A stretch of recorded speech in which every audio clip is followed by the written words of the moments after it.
According to the Associated Press, an ICE official shot and killed a 37-year-old woman in Minneapolis, in a Minneapolis neighborhood. Renee Nicole Macklin Good was shot and killed. I'm going to show you the footage here. If you have small children, you may want to remove them from the room. You can decide for yourself. Now, a lot of people are looking at this video and they are drawing different conclusions.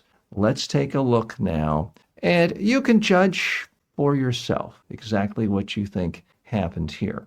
Okay, so we have the ICE officials pulling up. The woman is backing up. Now, the interpretation of some is this woman was trying to get away. She was not, in fact, trying to harm or kill the ICE official. The interpretation of the ICE officials is she was trying to kill them by running them over. It certainly didn't look that way to me, but this is one of those things where you sit often determines where you stand. So let's look at some more facts of the case. Now, I'm not saying this should be a factor in public opinion, but I do think it's interesting that the woman is a blonde, white, American woman, mother, who in the headshots I've seen appears to be an attractive white woman. We're not used to seeing ICE officials or officials of the federal government killing middle-class, middle-aged white women.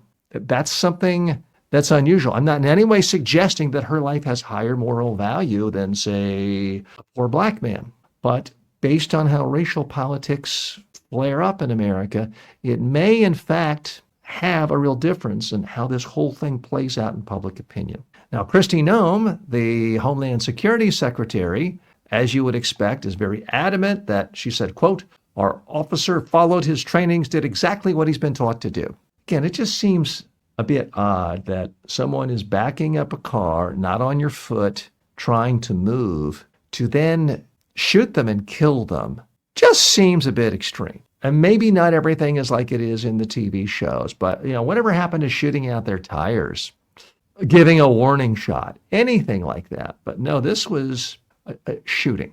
Now, according to the Minneapolis mayor, Jacob Frey, he says this is bull, and he uses some other word I won't use here, having seen the video myself. Now, if you're following American politics very closely, there's a lot of controversy about the use of federal officials, ICE officials, going in and removing people. Sometimes they've been here for 45 years, active, beloved members of their community, forcibly removing them, throwing them in jail, sometimes throwing them out of the country. There's a lot of controversy about how officials have essentially taken over certain American cities, not ones with Republican mayors, but certain cities are taken over, and essentially Americans feel under siege by their own government. That's something that's never happened before in the United States, and it's a daily occurrence now. It's gotten to the point where it doesn't really generate much news. This is a little bit different. It was all captured on video, and many, I won't say most, I can't prove most, but many, many Americans look at this and think, okay, this was cold-blooded murder. In fact, the audio, which I did not share from you, has a passerby, an observer saying, essentially, stop, you murdered this person. Why are you murdering? You're criminals. This was sort of the initial gut reaction of someone who had a much better view than you did or I did. They were there on the ground, presumably holding their cell phone, and they're incredulous about this. So again, the official narrative is that this person was being violent, threatening the ICE official. The video sure doesn't look like that. Now, I don't know what happened before that. You can pull any one bit of video out selectively to manipulate people's perceptions. We've seen that before in other cases. But this isn't supposed to be the way America works. Liberal democracies, which the United States used to be, is supposed to have the principle of proportional use of force. Until recently, it just would not have occurred to most police officers or officials of any kind of law enforcement to see a middle-aged woman, mother, calmly, slowly backing up, slowly proceeding forward, not stopping, and just to shoot them dead. That just wouldn't have been kind of the normal thought process. And now apparently it is. Now, there are a lot of constitutional issues here. Some are saying, can the city of Minneapolis try this officer for murder. I think that's going to be a tough sell. Regardless of whether you think the person did commit murder, it's going to be very hard because of the jurisdiction issues. Typically, the federal government laws supersede local laws.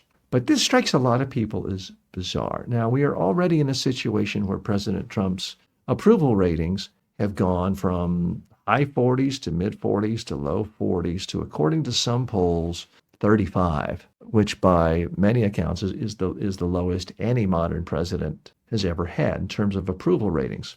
Will something like this further erode trust? We will see. But this is an area that's already traumatized. Now, this is George Floyd territory, if you remember that situation. And yes, federal officials typically have immunity, as I'm sure the Department of Homeland Security will claim for this officer. But this just does not set right to a lot of people. It's one thing to be all in favor of law and order when the people don't look like you or they seem really poor. I mean, this just looks like a middle-class mom who has a kid. Apparently she was going home to her kid. She's not coming home ever. She was, depending on your point of view, executed flat out, or she was someone involved in a crime and got caught up and it didn't end well. So something tells me we're going to see this footage a lot. We're going to see this woman seen, again, it's Renee Nicole Macklin is her name. You're going to see pictures of her everywhere. She's going to be a symbol, I think, to a lot of Americans who believe in law and order, Americans who want safety in their community, Americans who normally stand up for the police, who stand up for law enforcement, who are going to say, this is going too far. ICE must be stopped. Hey, that's it for the show today. Thanks so much for joining me. I'm TJ Walker. This is Filtered. I hope you've gotten a lot out of it. If you haven't yet left a review for this show, please do so, regardless on what platform you're on, especially if you are listening on any podcast platforms. We're relatively new on the podcasting platform arena, just 5 months in, and really hoping you get a lot out of it and tell others. So leave a review. Be sure to subscribe and follow on any podcasting platform. If you're watching on YouTube or any other social media platform, then please take a moment to like the video. Leave a comment. I read every comment. Share the video. Sign up for notifications and subscribe. Thanks so much. See you tomorrow.